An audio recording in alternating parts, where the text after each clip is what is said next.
Is your Q50 mysteriously losing coolant? Let's talk about what could be making your coolant disappear.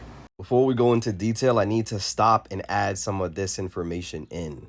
First, as you're in your engine bay, there's going to be 3 caps that have coolant in them. As you zoom in, the first cap on the top left is your radiator fill cap, which is connected to the multi-valve control unit, which is at the right of it.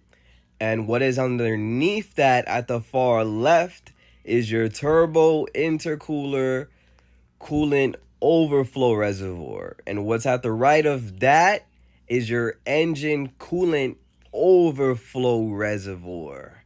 If coolant is overflowing in this reservoir, it leaks out through the weep hole at the top of the reservoir. We're going to start by doing a couple of visual tests to run exactly what a location is.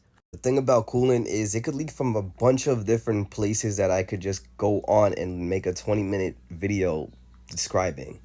Now, if you could do a visual test to see if there's any coolant, or a smell test to see if there's any scent of a sweet smell for coolant, that is normally a good sign if you could see it somewhere. Because if you can't see it, where else would it be? Now, there are tools like a pressure tester and UV dye that you could put to your coolant to see if it is leaking out anywhere significantly. You could also put cardboard underneath your car to see if any coolant is dropping underneath it over time. The good thing is, if you can find the coolant leak externally, what I mean by externally is by the hoses, the heater hose and the radiator and everything, that is a good sign. But if you cannot, that is not a good sign. So now I'm just going to list some of the problems people have been having. I'm going to start by the easiest to do and the hardest to do. So the first one would be the coolant cap. Some of them have been known to leak out coolant from the cap and they lose a lot of coolant. Another problem with these cars is when people upgrade their intercoolers and everything.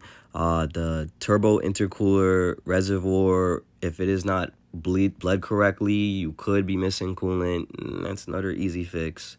And above the turbo intercooler reservoir, again, you see the radiator fill cap and the multi coolant control valve.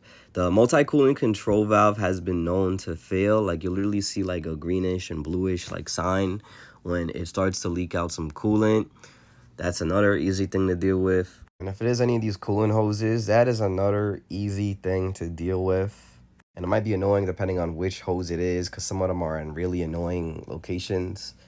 And if you upgrade it to like a heat exchanger or something, you could be losing and coolant because it's not bled correctly. So just keep that in mind. And the worst coolant leak at all on this platform is called porous block. That is a manufacturer defect. Hopefully, if you're under warranty, they cover that. That basically means inside of the motor, oil is finding its way to mix with coolant. I mean, other way around. But coolant is finding its way to mix with the oil, and you need a whole new motor for that. It's not worth rebuilding.